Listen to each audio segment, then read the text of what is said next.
think we can all agree, anytime we don't have to cook or clean, it is always a treat. That is a big win. So we're talking, of course, takeout.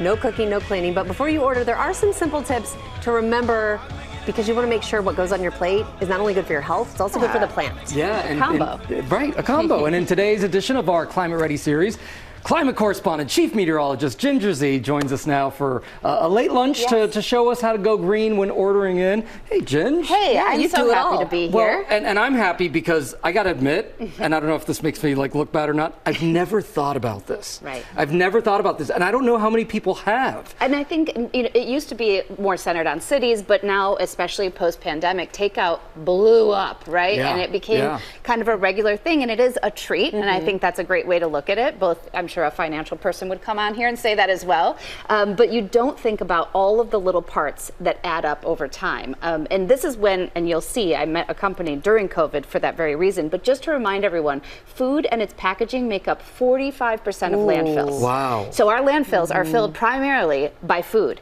Also, that's if it gets to the landfill, because a lot of it does not.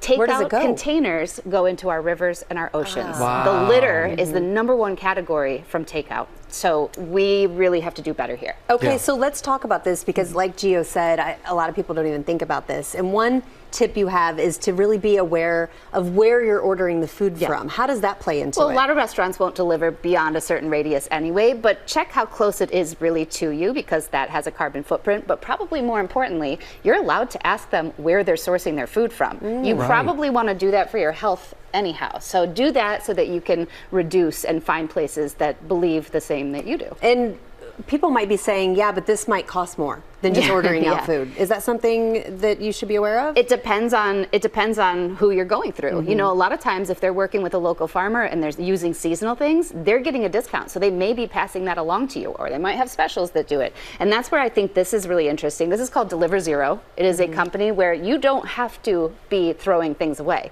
This is a BPA-free, reusable container. And there's this whole series of restaurants that have signed up and said, sure, we'll do it. And it's just like eating at the restaurant off of a plate. So the same cleanliness, you send it back with the delivery guy. And he brings you back the next one. Wow. In your container. So it all works in a big circle, and you can check out the Deliver Zero to see. Yeah, because that's what I was going to say. It really matters where the food comes in. Oh, right? yeah. What the food comes in is the biggest thing, because think about all the little sauce packets, all the little side things. There is so much that comes in that bag when you have that easy night that you haven't thought about what you're going to do with it after. Yeah. This is an easy one. Next time you order, you send it right back. And so what about some planet-friendly options that we're actually putting in our bellies? Well, that's the thing, is people, and I'm not here to tell people don't eat meat, because there's a bunch of different evidence. It's about how meat is made, and so you're allowed to ask again, you know, was this from a regenerative ranch? Did they do the work to make this have less of an impact? And obviously then, if you don't want to think about it, plant-based is usually, compared to our typical or conventional farming of ranching, it's a better choice if you wanted to reduce your impact. And sometimes just go to the restaurant's website, because a lot of times they'll actually have that information right there. And that'll help you out. And you can also opt out of having the utensils. Listen, this is the big one. It's so easy. They often put a little choice on there. Don't have those utensils, or like me, and I learned that in the 1800s this was very normal, but I am the weirdo now that brings these everywhere. This is in my purse every day. I've got my little fork and spoon. That is awesome. And I never have to take it. If I go get a salad from somewhere, I don't even have to take it, or I say, please don't put it in there. Every Easy little change. bit helps. You always crush it with all. Don't leave me hanging. I thought you wanted my utensils. Well, those too. I'll take those. All right, Jen, thank you so much. Great tips there.